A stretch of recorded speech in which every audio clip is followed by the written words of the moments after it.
excited to welcome you all to the first international conference on forgiving and being forgiven from an intra-cultural perspective.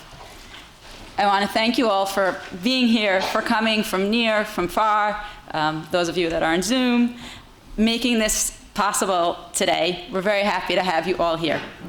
It's a privilege to invite Professor Ari Zaban, President of Bar-Ilan University, to formally open the conference.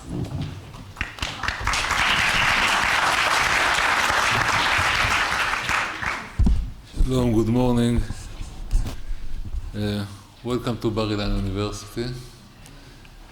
Those who are coming from a short distance and those who are coming from a very long distance and all in between. Special welcome to the Gachelet project. We are very proud of you. We are very, very happy to have you here. Look, I'm a chemist. I have no idea about, academic idea about the topic. I was a little bit educated by Nati and Tomer.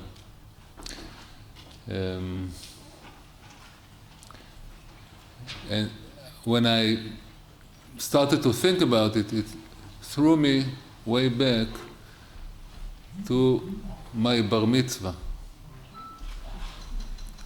And you know that we have this, we read the Torah, the first 5 books of the Bible, we read them in a yearly cycle, and it's divided into portions. And then you have, depending on when you get your birthday, you get a portion which is like your portion. You know the parsha very well, you read it, and you are connected with it. And my parsha was parsha called Vayigash. It's at the time when Joseph talks to his brother and he actually reveals the fact that he is Joseph. It's all parsha about forgiveness. But it goes with a process. He first, makes them go back home and come back. There's a whole process over there. But eventually, there is the act of forgiveness over there. And this, it's very interesting over there because he sets up his mind in a way that he can forgive. He gives excuses, he arranges it in a certain way, and it is very interesting. And since we are connected with our tradition, we are connected with our Bible, and we try to learn from the stories. We try to learn those things, and this goes back to the issue of forgiveness. But now with this conference, it becomes more realistic, the story, and we just passed it a few weeks ago. I will have to wait until next year to read it again with the consequences of what's going to happen here during the conference. I want to thank very much the organizers. I understand that this was a difficult, complicated event to arrange, so congratulations for what's going to happen. And I have to apologize, in other words, to ask your forgiveness for the fact that I will not stay with you the whole day. I will be a small portion. You will have to exercise it and forgive me. Thank you very much.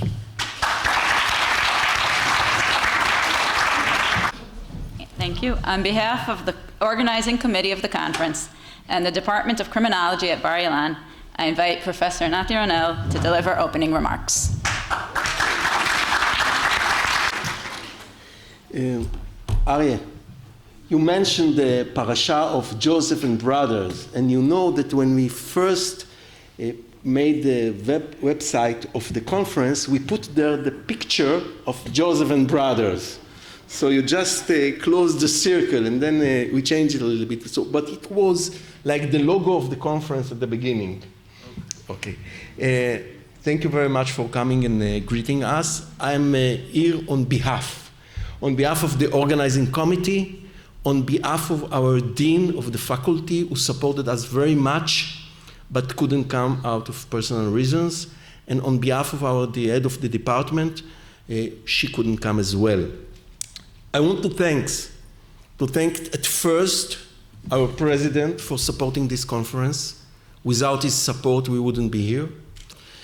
I want to thank our dean, our head of the department, and my friends at the organizing committee, and all the volunteers. And we have also an anonymous donator who made it possible that you can come here.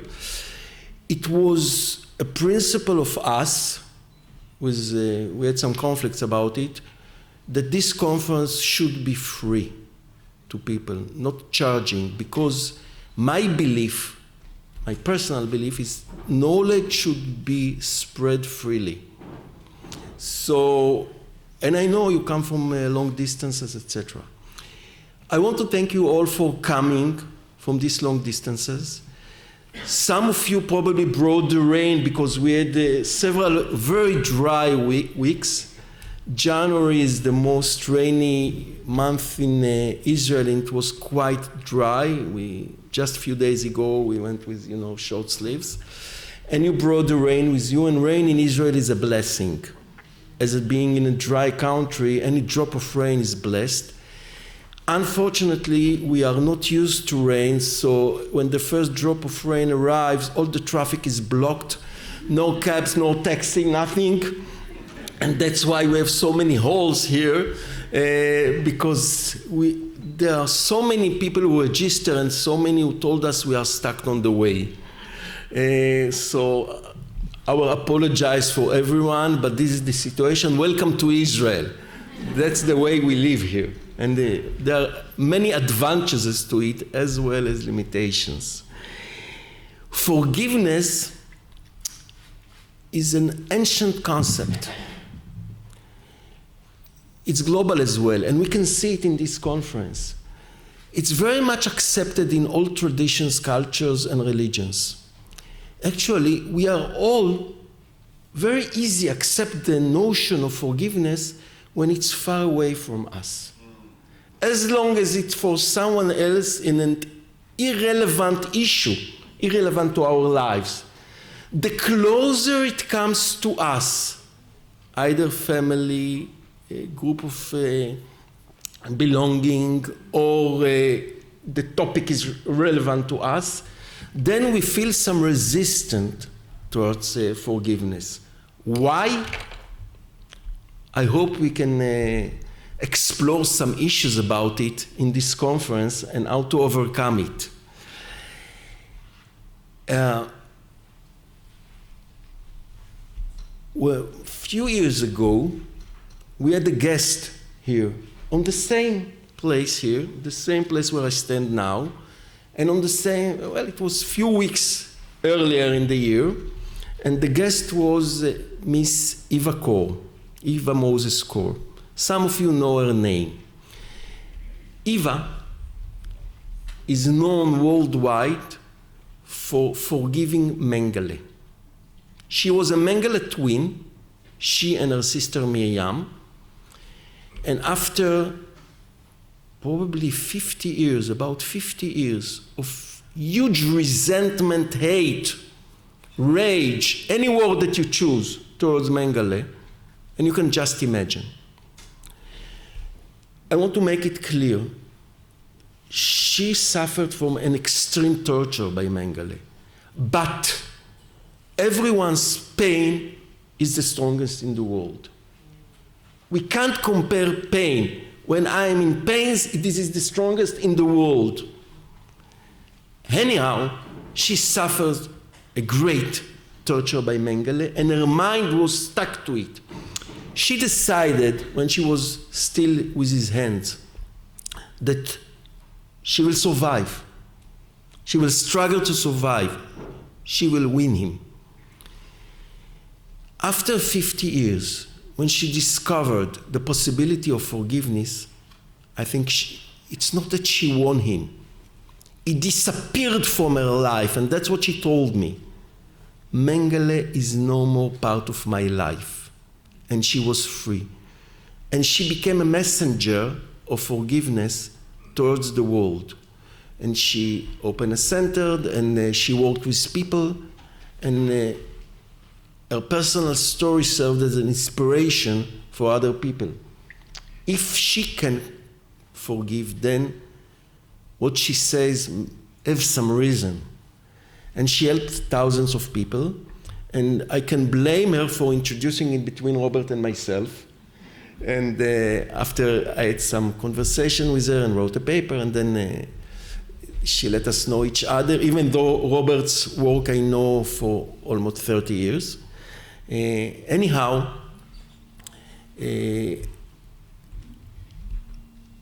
late Eva Kor, she died a few years ago, and as said, she's an inspiration. And she came from in between Hungary and Romania. And she's an Hungarian Jew who suffered in the Holocaust. And a few years ago, about the same period when Eva was here, I met another Hungarian Jewish woman. Her name is Yehudit. It's a pseudonym. She wanted me to say her name publicly, but I want to keep it anonymously. And Yehudit is a very typical name in Hungary for Jews and non-Jews as well. And she was in what's today Slovakia, but she was in part of the Hungarian people around. And they also were sent to Auschwitz. And in Auschwitz, she was with her mother, the sister of her mother, and a daughter of another sister of her mother. And they were group united together. They were about 10 months in Auschwitz, and then after they were sent to work camps in Germany.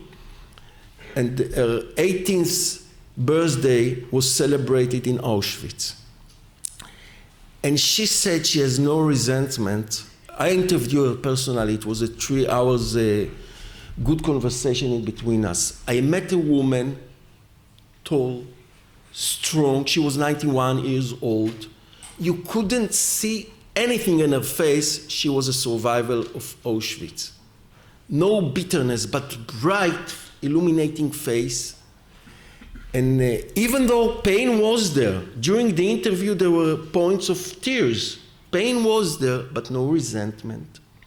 She was a kind of relatively free human being. And I asked her, what's the strength? What's the sources of it? How it comes? And she said 3 things.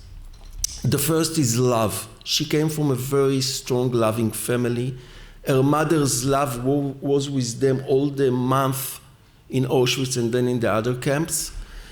And her mother saved them, all the 4 of them, and other women as well. She was a very strong woman, loving woman. And the second thing she said, it's hope. And she said, I was born hopeful person, very optimistic person. And she looked like, it was an amazing meeting. And the third is faith. Now, she is a Jew, but some of you know what is the meaning of faith, hope, and love. First to Corinthians, Paul, chapter 13, and Paul speaks about these 3. And Barbara, now I said her name. Judith, it happens. I'm very excited to be here, so there was this. Anyhow, she was a strong woman, a very much forgiving, and I asked her about forgiving. And she said she forgave the Germans because it's free herself, but she didn't yet forgive the Hungarian people who were even more torturing than the Germans. But she was working on it. I wish us all a pleasant, good, fruitful event, and we are now going to go deep into studying of forgiveness. Thank you very much for being here.